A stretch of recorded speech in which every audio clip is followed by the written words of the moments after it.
आज हम भारत की डेवलपमेंट स्टोरी को ज़रा गहराई से समझने वाले हैं। हमारे पास जो स्रोत हैं, वो हमें 1951 से लेके 2017 तक के एक एक ज़बरदस्त सफ़र पर ले जाते हैं। मतलब पूरे 65 साल। ये वो दौर था जब पंचवर्षीय योजनाओं यानी 5 ईयर प्लान्स ने देश की दिशा तय की। ज़रा सोचिए, 1951 का भारत एक एक बिल्कुल नया देश, जिसके सामने एक खाली कैनवस है और उसे अपने भविष्य की तस्वीर बनानी है। तो हमारा मकसद आज ये समझना है कि इन 65 सालों में एक देश के तौर पर हमारी प्राथमिकताएं, हमारी सोच, वो कैसे बदली। चलिए इस कहानी के पन्ने पलटते हैं। बिल्कुल। और ये समझना बहुत जरूरी है कि ये योजनाएं सिर्फ कुछ सरकारी दस्तावेज नहीं थीं। ये उस समय के भारत के सपनों का, उसकी उम्मीदों का और हाँ, उसकी चुनौतियों का आईना थीं। हमारे स्रोत इस पूरी कहानी को 4 बड़े दिलचस्प पड़ावों में, या कह सकते हैं अध्यायों में बांटते हैं, जो दिखाते हैं कि भारत की सोच वक्त के साथ कैसे कैसे मैच्योर हुई। तो फिर पहले अध्याय से ही शुरू करते हैं। बुनियाद का निर्माण। ये दौर था 1951 से 1966 का। एक नई नवेले देश के लिए सबसे पहली, सबसे बड़ी प्राथमिकता क्या हो सकती है? खाना, 2 जून की रोटी, इससे ज्यादा बुनियादी तो कुछ नहीं हो सकता। और पहली पंचवर्षीय योजना मतलब 1951 से 56 तक, उसका पूरा का पूरा फोकस इसी पर था, कृषि। हमें अपनी इतनी बड़ी आबादी का पेट भरना था, बांध बनाने थे, सिंचाई की व्यवस्था करनी थी। किसी भी बड़े सपने को देखने से पहले ये पक्का करना था कि देश भूखा ना सोए। ये तो समझ में आता है। लेकिन यहाँ कुछ बहुत दिलचस्प हुआ। स्रोत बताते हैं कि जैसे ही पहली योजना खत्म हुई, दूसरी योजना में 1956 से 61 सारा ध्यान अचानक भारी उद्योगों पर चला गया। इतनी जल्दी ये बदलाव क्यों? क्या पेट भरने की समस्या हल हो गई थी? नहीं नहीं, समस्या हल नहीं हुई थी, लेकिन सोच बदल गई थी। यहीं पर वो क्या कहते हैं, पीसी महालानोबिस मॉडल सामने आता है। अब ये सुनने में थोड़ा भारी भरकम लगता है, पर इसका आइडिया बड़ा सीधा था कि अगर हमें सच में आत्मनिर्भर बनना है तो सिर्फ अनाज उगाना काफी नहीं है। हमें वो मशीनें भी बनानी होंगी जो बाकी सब कुछ बनाती हैं। हमें स्टील चाहिए, हमें बिजली चाहिए। अच्छा, मतलब ये एक तरह का दांव था कि हम आज की रोटी का इंतजाम भी करेंगे और साथ ही साथ भविष्य के कारखानों की नींव भी रखेंगे। एक बहुत बड़ा और साहसी दांव। बिल्कुल। इसी सोच के तहत भिलाई और राउरकेला जैसे विशाल स्टील प्लांट बने, भाखड़ा नंगल जैसे बड़े बांध बने, जिन्हें नेहरू जी आधुनिक भारत के मंदिर कहते थे। ये सिर्फ ईंट पत्थर के ढांचे नहीं थे, ये एक नए भारत के आत्मविश्वास के प्रतीक थे। ये इस बात का ऐलान था कि हम सिर्फ खेती करने वाला देश बनकर नहीं रहेंगे। और फिर तीसरी योजना 1961 से 66, उसने इन दोनों धागों को एक साथ बुनने की कोशिश की। कृषि और उद्योग दोनों को मिलाकर आत्मनिर्भरता हासिल करना। ये उस समय की महत्वाकांक्षा का स्तर दिखाता है। बिल्कुल, वो दौर ही ऐसा था। भारत एक साथ 2 लड़ाइयां लड़ रहा था, एक खेतों में और दूसरी फैक्ट्रियों में, और उम्मीद ये थी कि दोनों में जीत हासिल होगी। इसी नींव पर देखिए आगे की पूरी कहानी टिकी है। ठीक है, तो बुनियाद तो रख दी गई, खेत और कारखाने। लेकिन बड़ा सवाल ये उठता है कि क्या इसका फायदा समाज के सबसे निचले तबके तक पहुंच रहा था? क्या विकास का मतलब सिर्फ जीडीपी के आंकड़े थे, या इसका कोई सामाजिक पहलू भी था? आपने बिल्कुल सही नब्ज पकड़ी है, और यही सवाल दूसरे अध्याय की बुनियाद बना, सामाजिक न्याय और स्थिरता। ये दौर था 1969 से 1990 तक का। अब देश की सोच में एक बहुत गहरा बदलाव आया। विकास को उसकी अंतरात्मा से जोड़ा गया।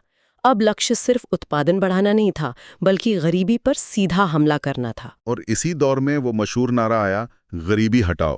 तो ये सिर्फ एक राजनीतिक नारा था या सच में नीतियों में कोई कोई बदलाव दिख रहा था? नहीं, ये नीतियों में एक बहुत बड़ा बदलाव था।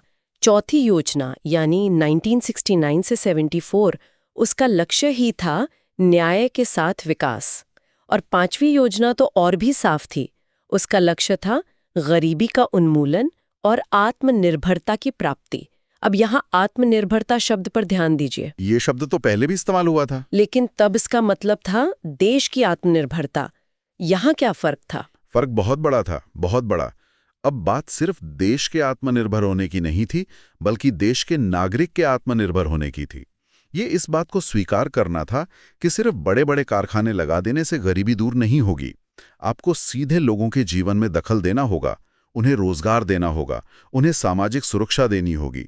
मतलब विकास को एकेडमिक चर्चाओं से निकालकर आम आदमी की रसोई तक पहुंचाना था। मतलब एक टॉप डाउन अप्रोच से हटकर एक ज्यादा मानवीय अप्रोच की तरफ बढ़ा जा रहा था। सही कहा, बिल्कुल।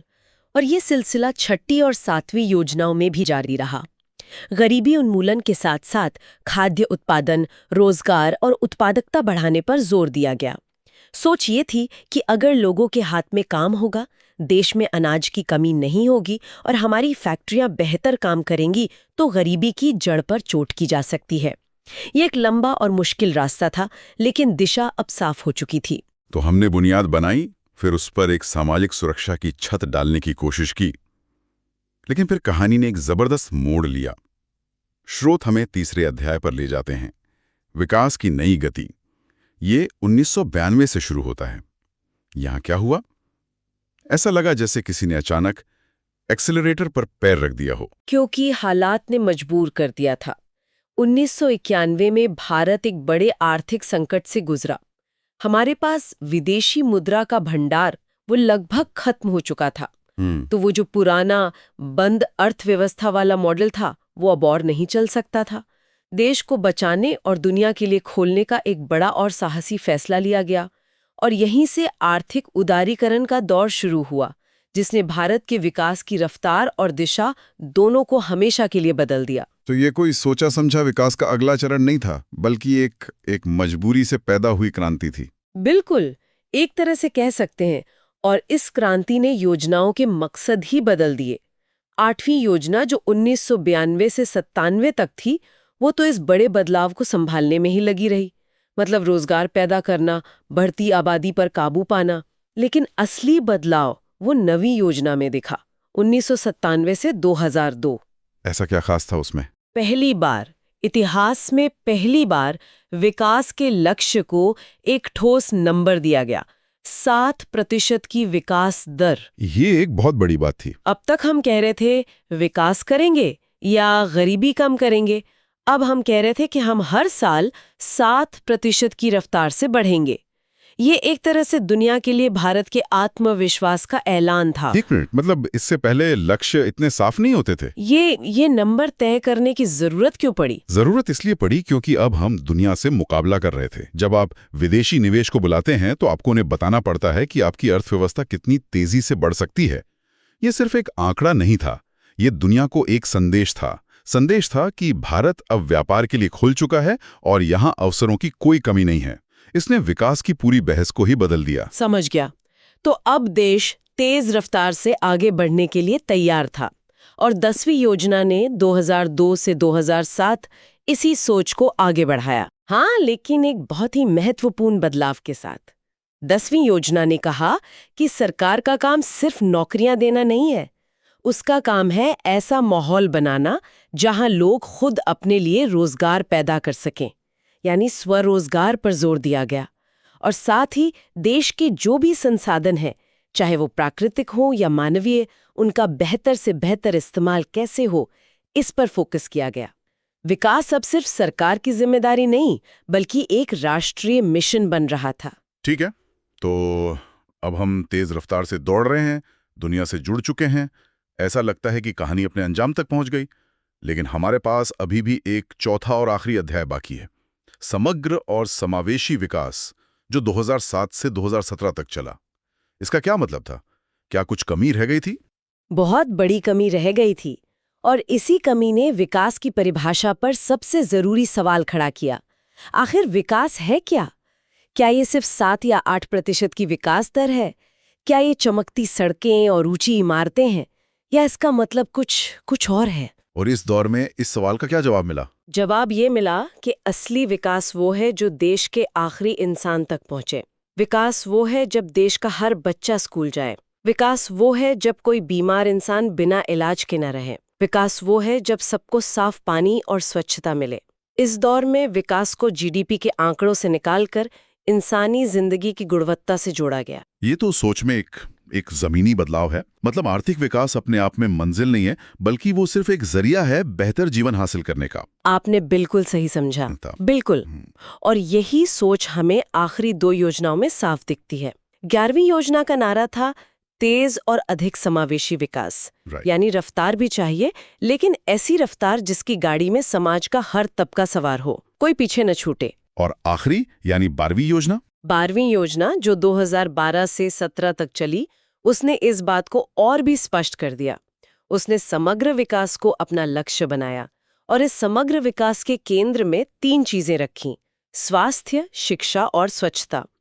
ये एक तरह से 65 साल की यात्रा का शिखर था, जहां हम आर्थिक लक्ष्यों से ऊपर उठकर मानवीय लक्ष्यों पर ध्यान केंद्रित कर रहे थे। ये मानना कि एक देश की असली दौलत उसके लोग हैं और उनका स्वस्थ और शिक्षित होना ही सबसे बड़ा विकास है। तो ये थी भारत की 65 साल की यात्रा, फसलों से शुरू होकर फैक्ट्रियों तक, फिर गरीबी हटाओ के नारे से 7% विकास के लक्ष्य तक, और आखिर में स्वास्थ्य और शिक्षा को ही विकास का सबसे बड़ा पैमाना मानने तक। ये सिर्फ एक देश की अर्थव्यवस्था की नहीं, बल्कि एक देश की सोच के विकास की कहानी है। बिल्कुल।